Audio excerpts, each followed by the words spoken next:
Are we on?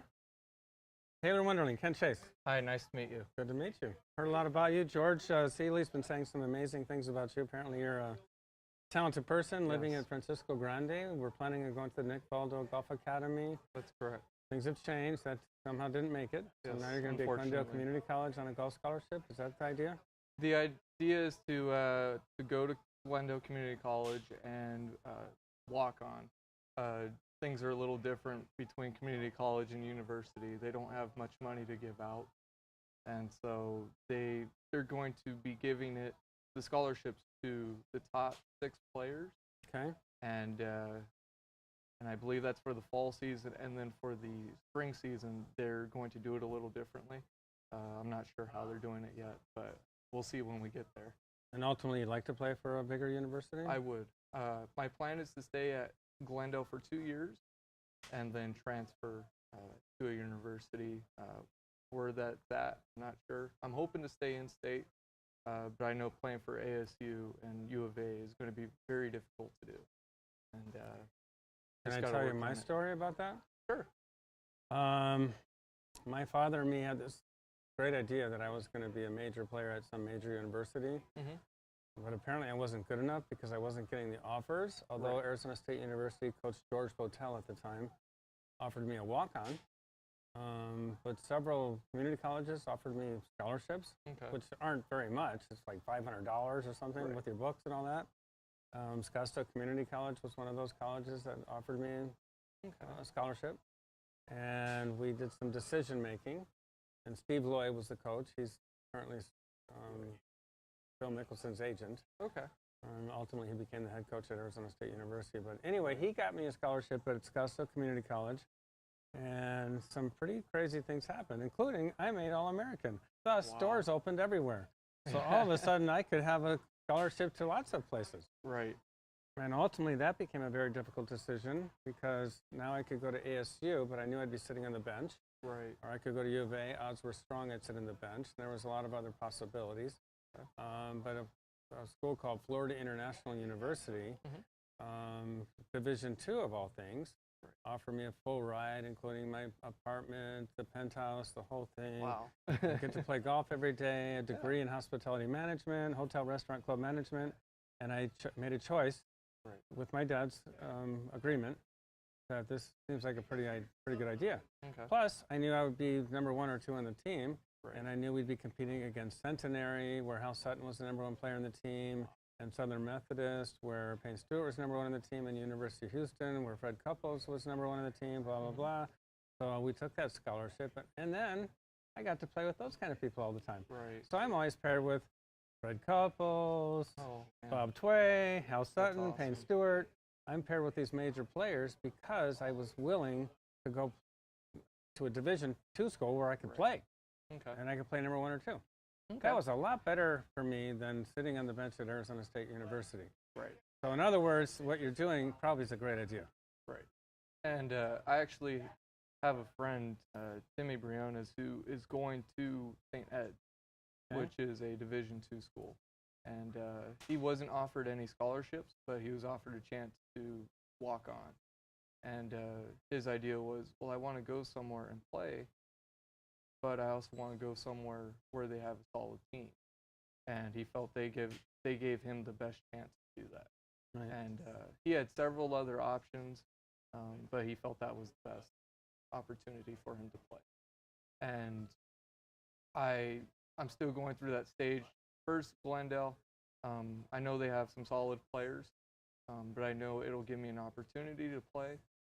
And more than likely, it'll be Division II, where I go next. But I'm always looking at the big picture. I like to look ahead and hope for things. Well, of course. So But the goal probably is to play golf for a living, I'm guessing? definitely. Mm-hmm. Okay, so what's the best road or path to take to get that opportunity? Division II. Probably. You're going to play every darn week of your life. Exactly. Make sure my school, we got to travel. We went everywhere. We had a different tournament every week in different parts of mostly the East Coast. Right. Sometimes Bahamas or Puerto Rico or different places. That's But a incredible. lot of Florida golf courses and a lot of Georgia stuff, a lot of North Carolina stuff, whatever. But I got to play some serious golf courses against some serious people and got to compete every darn week. What a great idea. Exactly. Far superior to sitting on a stupid bench. And all these people want this big scholarship to some school, and they sit there for 2 years when some other guy gets to play. Yeah. And it's no fun that way, because how are you supposed to learn if you're just sitting there? Not too easy.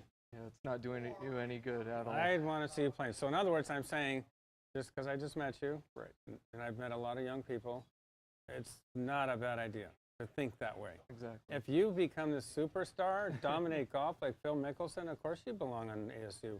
Right. So, that's kind of the way you got to see it. Okay. Definitely. All right, so there you go. So now I want to know a little bit about your game. I know you're a long hitter, I've heard. Hit it far, I've heard. Right. Your short game used to be great, but it's not great. Right. I spent a lot of time. I've gone through the first tee program. I've been with it since I was 5 years old, and I spent maybe the first 5 years of my golf career hitting short range shots, lob wedge, sand wedge, pitching wedge on a par 3 course over there, and that's all I did. And then I started playing in some competitive tournaments where I was having to hit driver, 3-wood, and some long irons, and I would struggle quite a bit. And so I knew I had to do something about that. And I went to go practice as much as I could and practice those shots with the driver and practice with the irons. And I was getting there, and I started to perform a little better in tournaments. And then as I went along, I started to struggle with my short game because I was so focused on the long iron and the long game. And then I started working on my short game again, and then I forgot all about the long game. So it's a lot of balancing things out, putting the right amount of time into everything. And that's one of the biggest struggles for me, because I can go out on the range and hit golf balls all day. But it's a matter of picking the right clubs to practice with. I don't get to play in very many tournaments now, so I don't really give myself a good idea of what to practice. I can go play, and it'll be something different every time. It'll be me going out, and I can't hit iron 7 through 5 well. So I go practice that, and then the next time it's something totally different. So it's a matter of practicing the right way rather than just going out there and banging golf balls. All right, so here's what I'd like to do. If I'm going to be your teacher in the future, I would like to design a way to practice in a superior environment to everybody else on the planet Earth. Okay. And the way it works is you'll be forced to produce objectives in every different area of the game. Right. I will find your weak point. Okay. They will be very exploited.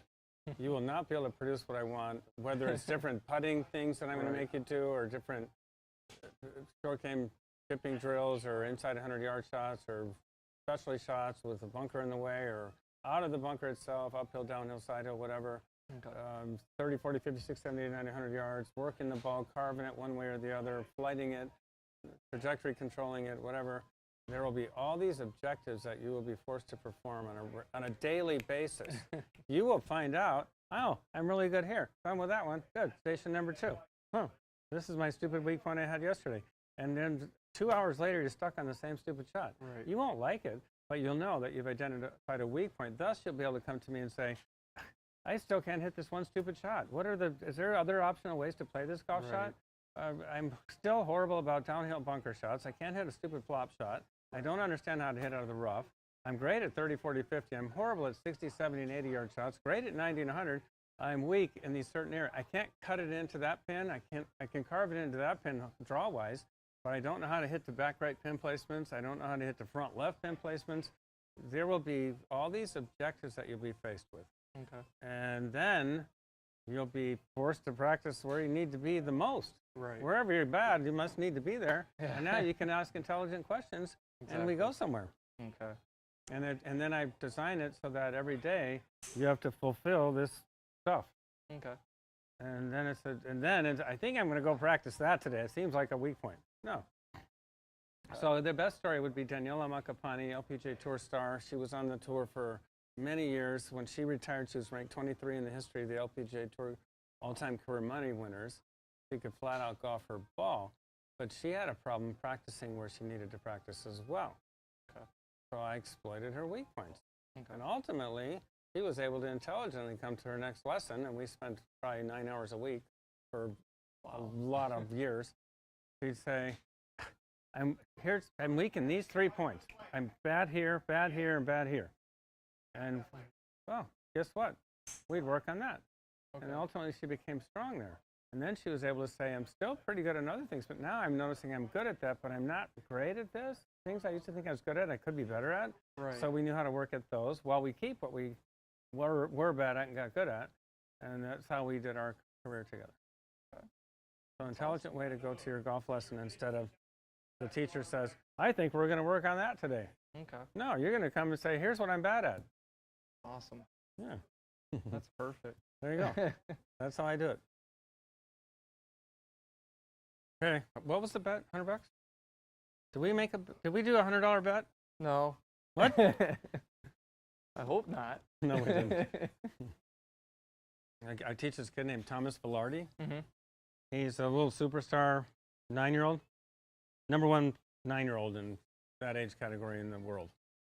And it's 8 o'clock one morning, and we both showed up at 7:50, so we're 10 minutes before our lesson time, and we come here, right to here, and got the camera going, got everything ready. I go, hey, how about if I hit the opening shot, Thomas? And he goes, great. I go, if I hole it out, will you give me $1 gazillion? He goes, what do you mean? I go, no practice swings. If I hit this ball in that hole right there, would you be willing to give me $1 gazillion? He goes, well, you're not going to hole it out. I go, well, then you give me the money. Would you do $1 gazillion? Yeah, of course. I said, shake hands on it. So we did. And I go, and of course it goes in the hole. This went in. One and done. Listen to the rest of the story. It's so funny. I made it like that, please. No. And I went in. And I go, oh my gosh, do you really have that kind of money? He goes, I don't even know how much $1 gazillion is. I said, I think the way it reads in Webster's dictionary is an unimaginable amount of money. It's more than anybody could possibly pay them. Right.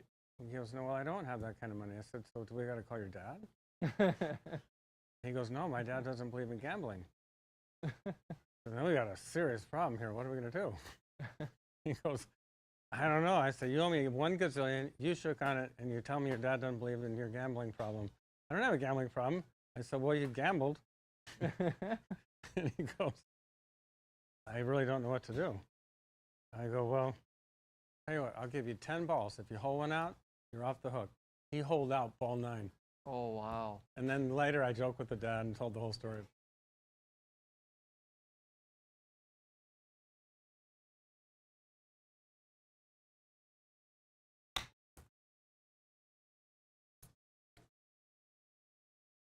Do you know that you're inside and flat?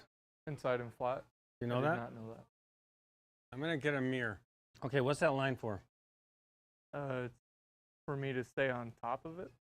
And parallel to it, I'm playing with it. And parallel. Here, let me borrow that club. I want to see you go like, here, stand right there somewhere. Okay. Block my shaft from your point of view totally. Okay. Now block this shaft. Is it blocked? Yes. How did I do? How'd I do? How'd I do? That's perfect. Perfect. Okay, so you go this way first, this way, and then try to figure it out. Okay. So you're all about flat. I'm going to have you going parallel and above. Okay. At the point when your arms are parallel, equal distance from the ground, that'll be parallel to that. Okay. And then we have you on plane at the top. That's what this line should represent. Okay. So this line on the mirror, you want to be parallel there. Halfway back is the point at which your left arm's parallel to the ground. And the elbows are level.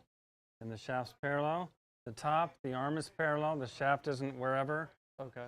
And on the way, the initial move down, we're going to be elbows level to the ground, halfway down, shaft parallel, and you're going to make impact right there. This will be the best mirror drill you'll ever do in your life. Okay.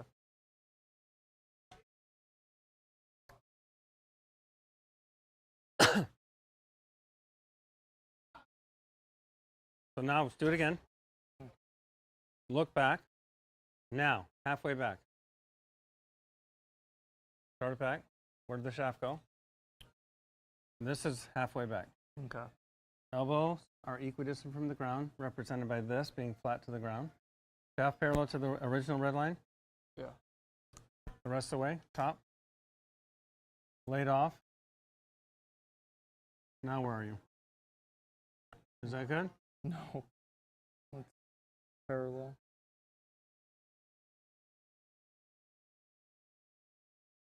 Now can you get wider? I could. Get way back there. Yeah, like that. Do it again with a wider stance. Even wider. Halfway back. Look back. Halfway back is the point at which the left arm's parallel to the ground. Okay. That'd be parallel to the ground. Now the rest.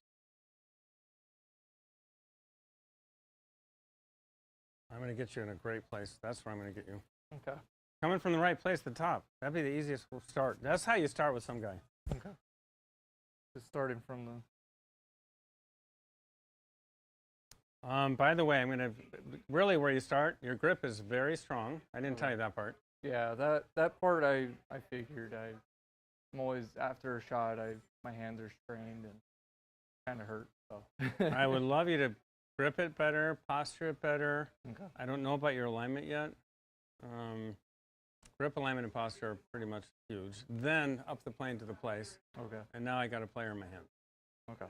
How should one grip it? Well, with the soft grip, you should only be able to see 2 knuckles. Go like this. Pound a left-handed nail to the left side of your body. To the side. Okay. Make impact. Go like this several times. Keep doing it. Have a little bit of a hinge feeling. Hinge? Just so you can feel.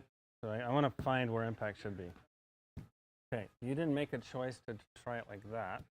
Okay. Nor did you try it like that. You tried it somewhere that was natural. Right. Where was your choice? You got the pad on top, accepting the blow. Thumbs right of center. So where was your choice? Wherever it was. Right. That's the way you hold the club. Okay. Nobody can tell you different. Okay. The rest of your whole life. So it's just based off the feel? Well, or is it just... is that the way you'd hammer? Yep. That's the natural place. That is the proper place. Nobody can tell you differently because it's natural and it's what you would do. Okay. Boom. That's your grip. Okay. Now I'm going to get something to make you put your right hand on the club properly. This will work. If I made you walk 20 miles with this and it was full of weight, where would you hold that? It would be... Would you hold it in there and flex muscles? No. Or would you let it just somehow dangle? You'd probably carry it like that. More of a dangle. Where is that? Wherever it is, it is. Right. In a very natural place. So now, this goes here. This is the dangle. Boom. Okay. Now drop that thing. So now that's more in your fingers. Open that up. Right hand open. Yeah, right there. This I would trigger finger you. Okay. This I would have 0 airspace there with 0 airspace there. That slot covers there. Okay. Give me the trigger finger again. Leave that alone. That's how I'd like you to hold the club. Okay. Probably feels a little different. It does. Run with it for life. Okay.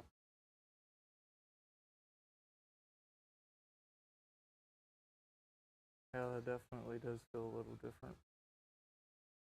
Now look in the mirror. Is your posture shockingly amazing or is it a little slouchy? Feels a little slouchy. Stand up straight and look that way. Now look to your right. You're at the prom. You like that girl. Now what's your posture like? Very relaxed, natural. But it's not floppy. Right. We keep that and bend from your hip socket like that. Right about there. That's the way I want you to posture. Okay. Now, widen the stance.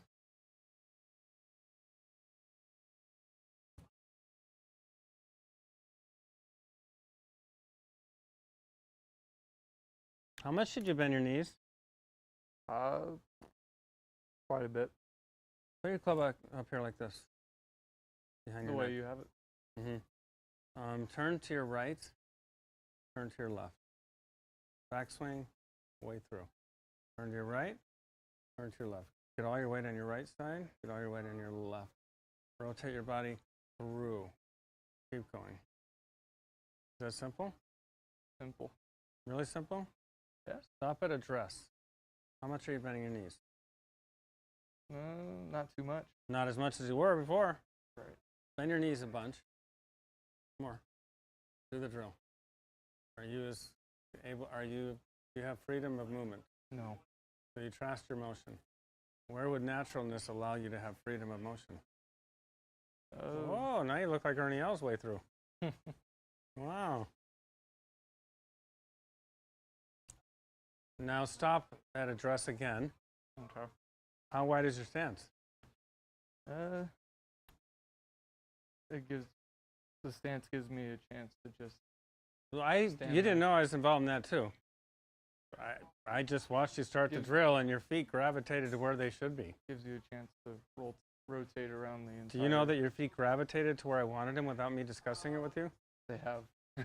You started dainty, and you got all nice and right, correct. I didn't have to say a word, but you found the stance for you, and you found your knee flex, and you found your posture by bending from here. Boom. Now you got it. Wow. Better grip, way better posture, including knee flex and stance width.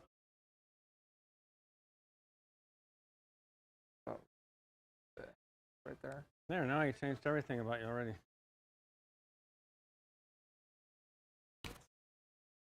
Wow.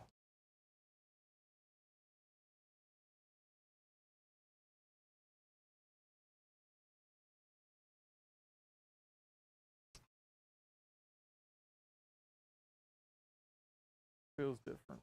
That's going to feel way different. Now look at the swing plane. The plan, decrease your knee flex.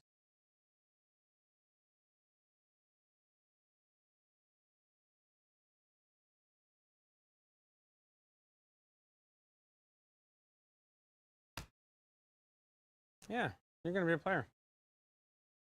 Can you make those simple changes? That's the only thing I want to change today. Okay.